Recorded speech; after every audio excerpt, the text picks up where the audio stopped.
ሰላም ጤና ይስጥልን ውድ ሪፖርተር ተከታታዮች የሰዓቱን ዜናዎች ቀጥዬ አሰማችኋለሁ። ሉዋማታ ክልቲ ነኝ። በቅድሚያም አርዕስተ ዜና።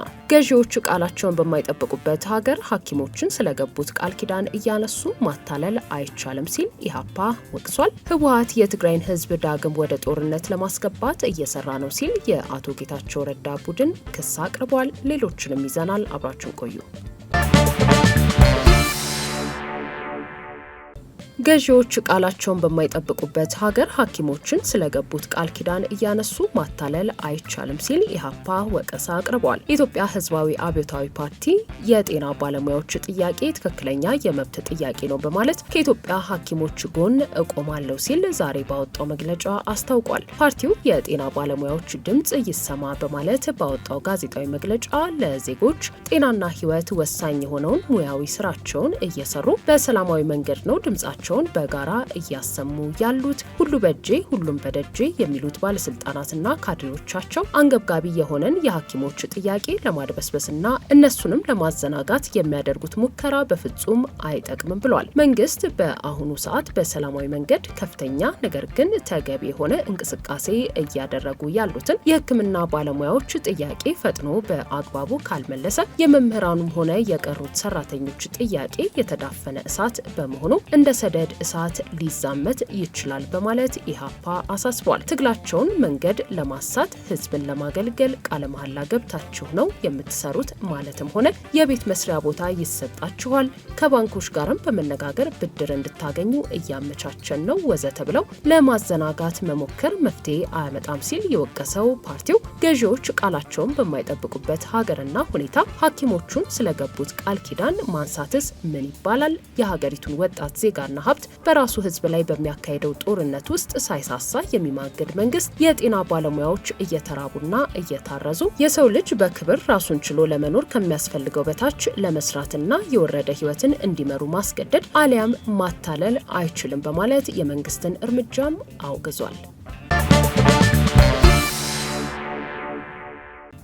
የትምህርት ሚኒስቴር የ2017 ዓ.ም የመምህራንና የትምህርት አመራሮች ፈተና መስጫ ቀንን ይፋ አድርጓል። በትምህርት ሚኒስቴር የመምህራንና ትምህርት አመራሮች ልማት መሪ ስራ አስፈጻሚ ዶክተር ሙሉቀን ንጋቱ ተፈርሞ ለሁሉም ክልሎችና የከተማ አስተዳደሮች ዛሬ ግንቦት 1 ቀን 2017 ዓ.ም በተጻፈው ደብዳቤ የመምህራንና የትምህርት ቤት አስተዳደር ሰራተኞች ብቃት መመዘኛ ፈተና የሚሰጥበትን ቀን አሳውቋል።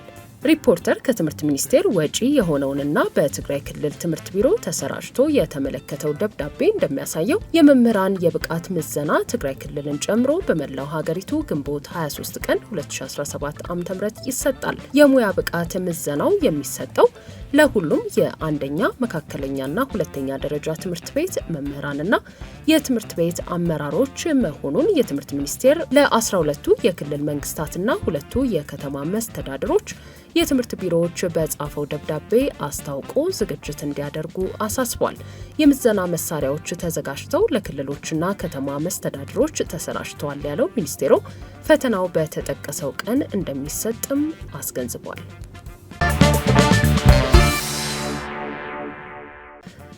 ህወሓት የትግራይን ህዝብ ዳግም ወደ ጦርነት ለማስገባት እየሰራ ነው ሲል የአቶ ጌታቸው ረዳ ቡድን ከሰሰ። በቀድሞ የትግራይ ክልል ጊዜያዊ አስተዳደር ፕሬዝዳንት አቶ ጌታቸው ረዳ የሚመራው ቡድን በአዲስ ፓርቲ ምስረታ ላይ የሚገኘው የህወሓት ማዕከላዊ ኮሚቴ በሚል መግቢያ ዛሬ ባወጣው መግለጫ በዶክተር ደብረጽዮን ገብረ ሚካኤል የሚመራው ህወሓት የትግራይን ህዝብ ዳግም ወደ ጦርነት ለማስገባት እየሰራ ነው ሲል ከሷል። ክልሉ በአሁኑ ወቅት ነገሮችን ከመቼውም ጊዜ በላይ ተረጋግቶ ማሰብን እንደሚጠይቅ ጠቅሶ ቡድናዊ ፍላጎቶችንና ስሜታዊነትን ወደ ጎን በማድረግ የህዝብን አጀንዳ ማስቀደም የሚሻበት ወቅት ላይ እንደሚገኝም ገልጿል። ይሁንና በክልሉ መጠኑ ከፍ እያለ የመጣው ፖለቲካዊ ሁኔታ ትግራይን ለጥፋት የሚዳርግ ነው ያለው መግለጫው ጦርነት ተገደን የምንገባበት እንጂ በአላስፈላጊ መንገድ የምንገባበት ሊሆን አይገባም፣ አለበለዚያ ግን ከ2013ቱ ጦርነት የከፋ ሁኔታ ይፈጠራል ሲልም አስጠንቅቋል። አሁን ባለው ሁኔታ ትግራይ ትርጉሙም ሆነ ዓላማው ባልታወቀ መልኩ ከማንኛውም የውጭ ኃይል ጋር በምትፈጥረው ትስስር ሊከሰት በሚችል ጦርነት ጥፋት እንጂ ጥቅም አይገኝም ያለ ሲሆን በስልጣን ላይ ያለው የስልጣን ፍላጎት ብቻ ያለው ቡድን ህዝቡን ገፍቶ ወደ ጦርነት ለማስገባት እየጣረ ነው በማለት ከሷል። ከትግራይ ህዝብ እውቅና ውጪ ከሻዕቢያም ጋር ሆነ ከፋኖ ጋር የተጀመረው ግንኙነት ለክልሉ ሰላምና ልማትን ሳይሆን ጥፋትን ያመጣል ብሎ እንደሚያምን የገለጸው በአቶ ጌታቸው ረዳ የሚመራው ቡድን ከኤርትራም ሆነ ከአማራ ክልል ጋር የሚፈጸም እርቅ መልካም ሀሳብ ቢሆንም ሻዕቢያና ፋኖ በጦርነት ወቅት የፈጸሙት የዘር ጭፍጨፋ በእርቅ ወይንም በአዲስ ቁርኝት ስም ተደባብሶ እንዲቀር አንፈቅድም ሲል አስምሯል። ቡድኑ ይህን መግለጫ ለማውጣት የተገደደውም ከፍተኛ የሰራዊቱ አዛዦች ከኤርትራ ከፍተኛ አመራሮች ጋር በመገናኘት ክልሉን ወደ ጦርነት ለማስገባት እየሰሩ የመሆናቸው ጉዳይ ገሃድ በመውጣቱ ነው ሲልም ነው ያከለው።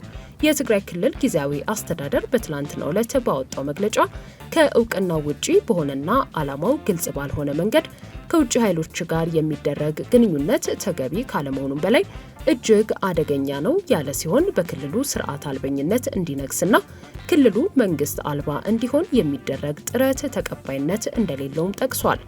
ጊዜያዊ አስተዳደሩ ይህን ቢልም ከእውቅናው ውጪ ከውጭ ኃይሎች ጋር ግንኙነት ፈጥረዋል ስለተባሉ አካላት በግልጽ ያለው ነገር የለም።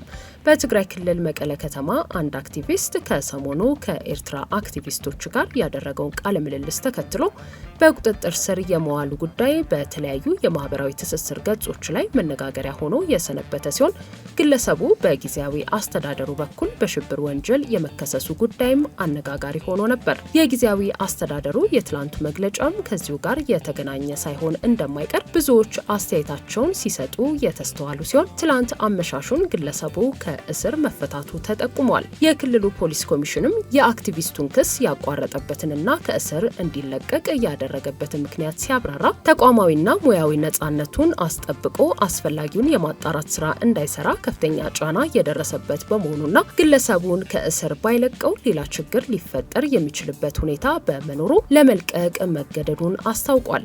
በአቶ ጌታቸው ረዳ የሚመራው ቡድን የራሱን አዲስ ፓርቲ ለማቋቋም በሂደት ላይ መሆኑ ይታወቃል።